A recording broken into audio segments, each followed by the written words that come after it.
তো হ্যালো বন্ধুরা, সবাই কেমন আছো বলো? আশা করি সবাই ভালো আছো আর আমিও ভীষণ ভালো আছি। তো আজকে তোমাদের সাথে একটা রেসিপি শেয়ার করবো, সেটা হচ্ছে গন্ধরাজ লেবু চিকেন। তো চলো, এখানে দেখতেই পাচ্ছ এটা হচ্ছে গন্ধরাজ লেবুর পাতা। আর এই গন্ধরাজ লেবুর পাতায় কিন্তু একজনকে আমি আনতে দিয়েছিলাম, তো সেই আমাকে এনে দিয়েছে। তো এখানে আমি পাতাটা এনেছিলাম আগের দিন, কারণ আমার পার্লার রয়েছে, পার্লারেই একজন এনে দিয়েছিল। এটা হচ্ছে গন্ধরাজ লেবু, তাদেরই গাছের লেবু, একদম পুরো সদ্য সদ্য এই লেবুটা এনে দিয়েছে। আর গন্ধটা খুব সুন্দর, সত্যি সত্যি গন্ধরাজ লেবু মানে শুকলেই যেন কি শান্তি। তো তারপরে এখানে পাতাটাও রেখে দিয়েছি। আর তারপরের দিন সকাল সকাল আমি ঘুম থেকে উঠেছি, রবিবার দিন। তো এই উঠে পড়েছি, উঠে পড়ার পর তারপরে দেখলাম যে কিছু ভালো লাগছে না, গিয়ে রান্না করতেই হবে। তো গিয়ে চলে গেলাম, ফ্রিজ থেকে বার করেছিলাম চিংড়ি, তো সেই চিংড়িগুলো দিয়ে আজকে কুমড়ো পুঁইশাক চিংড়ি হবে। তো এখানে আগের দিনের কাটা যে কুমড়োগুলো ছিল, আগের দিন বন্ধুরা সবজি কাটা রাখলে না কেমন একটা হয়ে যায়, কিন্তু কিছু করার নেই, সকাল মানে অনেক সকালে উঠেই রান্না করতে হয়। তো তারপরে এখানটায় হচ্ছে আমি লেগ পিসগুলো, মানে লেগ পিস হলে ভীষণ ভালো হয়। তো লেগ পিস আমার বাড়ির সবাই খেতে ভালোবাসে, তো ওই জন্য লেগ পিসগুলো এখানে ভালোভাবে করে ধুয়ে নিয়েছি, আর অল্প মাংস নিয়েছি। তো তারপর আমি এখান থেকে ভালো করে ধুয়ে টুয়ে নেওয়ার পরে কিন্তু এটা হচ্ছে আমার ফেভারিট পিস বন্ধুরা, আমি ভীষণ ভালোবাসি এই পিসটা খেতে। তো তারপর ভালোভাবে এখানে চটকে চটকে ভালো করে একদম পুরো ধুয়ে নিয়েছি। তো এটা হচ্ছে বেশি না, 600-700 এরকমই মাংস, বেশি এর থেকে বেশি না। তো পিসগুলো বেশ বড় বড় করেই আমার বর মশাই কেটে নিয়ে এসছে।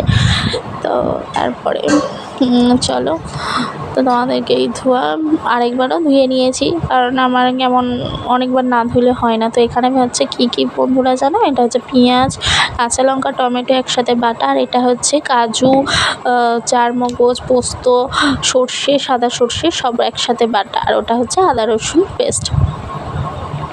তো এইগুলো আমি আগের দিন রাতে হচ্ছে করে রেখে দিয়েছিলাম ফ্রিজ থেকে, সেটা বের করে নিয়েছি, কারণ এগুলো আমার না করা রাখলে আমার ওই ভোরবেলা ওই মিক্সার মানে চালালে লোকে এবার পিটতে আসবে।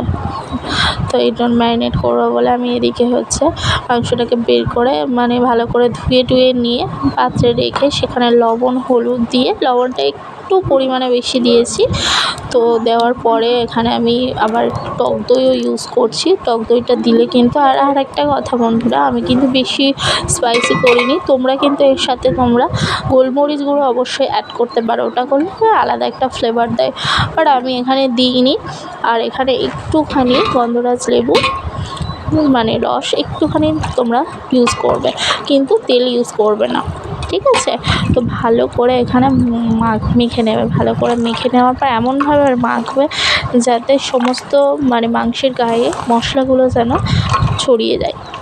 তো এভাবে মেখে নেওয়ার পরে কিন্তু বন্ধুরা বেশ কিছুক্ষণ রেখে দেবেন, কিছু না হলেও 30 থেকে 35 মিনিট কিন্তু রাখা থাকবে এভাবেই।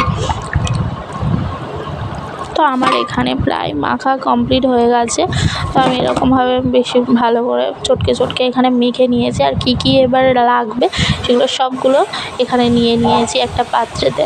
তো এখানে সব কিছু নিয়ে নেওয়ার পরে ওখানে আরেকটা কথা বন্ধুরা, এখানে আমি লেবু পাতাটা নিয়ে নিয়েছি, এটা অবশ্যই লাস্টে লাগবেই।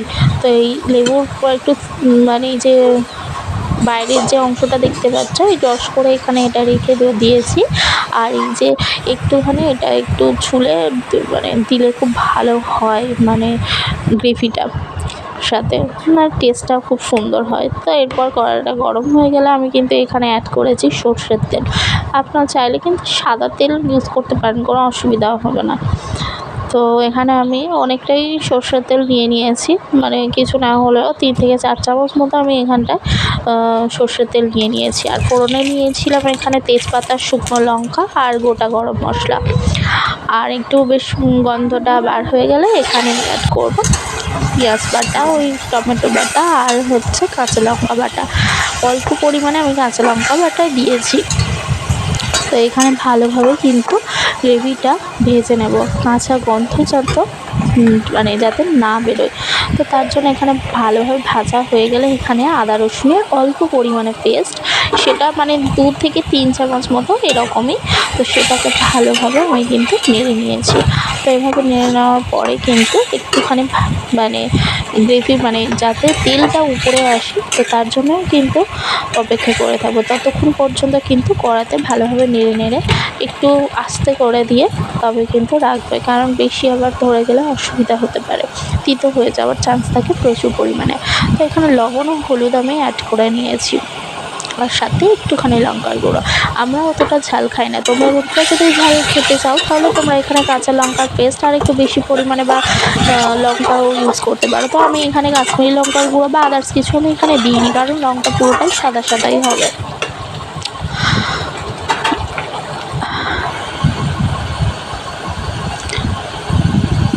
তো দেখতেই পাচ্ছ আমার মানে কষতে কষতে তেল উঠে এসছে। তো এভাবেই মশলাটা ভালোভাবে কিন্তু কড়াতে নেড়ে নিতে হবে, মশলার গন্ধ মানে কাঁচা গন্ধ যাতে না থাকে।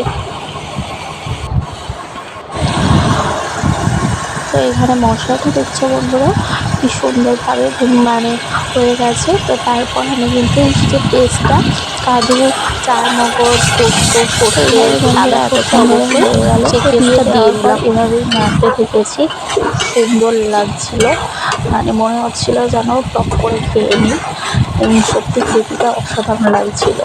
তো তারপরে এভাবেই কিন্তু নাড়তে থাকবো। আর হ্যাঁ, অবশ্যই অবশ্যই এর সাথে যদি না মশলা ধোয়া, যদি না জল যদি না থাকে, এমনি জলও আপনার ইউজ করবেন অবশ্যই, নইলে আর অবশ্যই উনানের যে আঁচটা ওটা একদম কমিয়ে দিয়ে তারপরে কিন্তু নাড়বেন, কারণ তলায় ধরে গেলে কিন্তু সব কিছুই বিফলে যাবে। তো তারপরে এভাবে করতে থাকলেও আস্তে আস্তে করে নেড়ে আমি একটুখানি মশলা ধোয়া জল দিয়ে দিয়েছি এখানে। তো গ্রেভিটা বেশ মাখনের মতো হয়ে গেছে।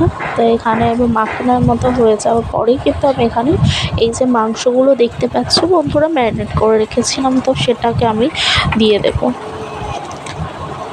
তো কিন্তু এই জলটা কিন্তু দেওয়া যাবে না, এই জলটা কিন্তু যতটা মানে ওটা হচ্ছে মাংস থেকে যে জল, সেই জলটা বেরিয়েছে ওটাকে কিন্তু দেবে হচ্ছে মাংসগুলো দিয়ে অল্প অল্প করে দিয়ে নেড়ে নেবে।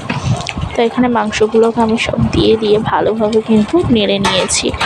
আর ভালোভাবে নেড়ে নেওয়ার পরে কিন্তু ঢাকা দিয়ে দেবে বন্ধুরা। ঢাকা না দিলে কিন্তু হবে না, যত ঢাকা দিয়ে করবে জিনিসটাও দেখতেও ভালো লাগবে, সেদ্ধও তাড়াতাড়ি হয়ে যাবে।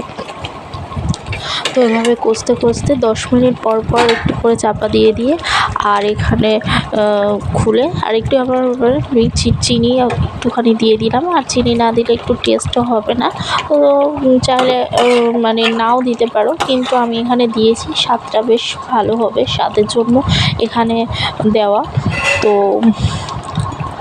দেখতেই পাচ্ছ যেন গরম ভাতের সাথে নিয়ে ফেলি।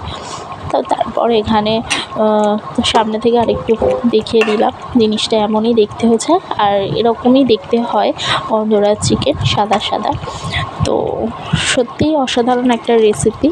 তো তোমরাও চাইলে অবশ্যই বাড়িতে ট্রাই করো। আর এখানে অবশ্যই বাটার, ঘি, একটু গরম মশলা তো অবশ্যই দিয়েছি, আর সাথে একটু ঘি গরম মশলা অবশ্যই দেবে লাস্টে, না দিলে কিন্তু হবে না। আর চাপা দিয়ে কিন্তু এটা করো, সত্যি খুব ভালো লাগবে।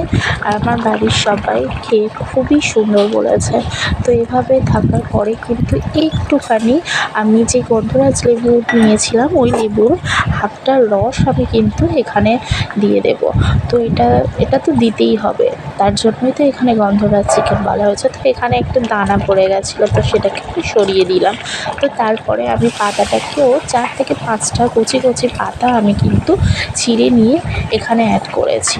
খুব মানে এটা তো দিতেই হবে, তো এটা দিলে একটা ফ্লেভার আসে আর একদম পুরো খুব সুন্দর লাগে। আর সাথে অবশ্যই চাইলে গরম মশলা গুঁড়ো বা গরম মশলা বাটা দিয়ে দেবে বন্ধুরা, আর ঘি বা বাটার ইউজ করবে। তো দেখো কি সুন্দর লাগছে, যেন মনে হচ্ছে এক্ষুনি খেয়ে নিই। একদম পুরো গ্রেভিটা দেখছো, পুরো স্মুদি একটা ব্যাপার আসে, আর পুরো যেন একটা কী বলবো, খুব সুন্দর লাগে রেসিপিটা। তো এই রকমের রেসিপিগুলো পেতে চাইলে কিন্তু আমার চ্যানেলটাকে অবশ্যই সাবস্ক্রাইব করে দিও, আর সাবস্ক্রাইব করে দিয়ে কিন্তু বেল আইকনটা টিপে দিও। তোমাদের কেমন লাগবে জানাবে, ঠিক আছে? তো নেক্সট কী রেসিপি দেখতে চাও সেটাও আমাকে জানিয়ে দিও। টাটা বন্ধুরা। আর আমাদের বাড়িতে আজকে কী হয়েছে রবিবার দিন সেটা তোমাদের সাথে শেয়ার করে দিই। এটা তো তোমাদের সাথে শেয়ার করলাম এই রেসিপিটা। এটা হচ্ছে গন্ধরাজ চিকেন, আর এখানে করেছিলাম মুসুরের ডাল, আর এটা হচ্ছে কুমড়ো পুঁই শাক দিয়ে এটা হচ্ছে একটা রান্না পূজার মতো চচ্চড়ি। কেমন লাগলো জানিও।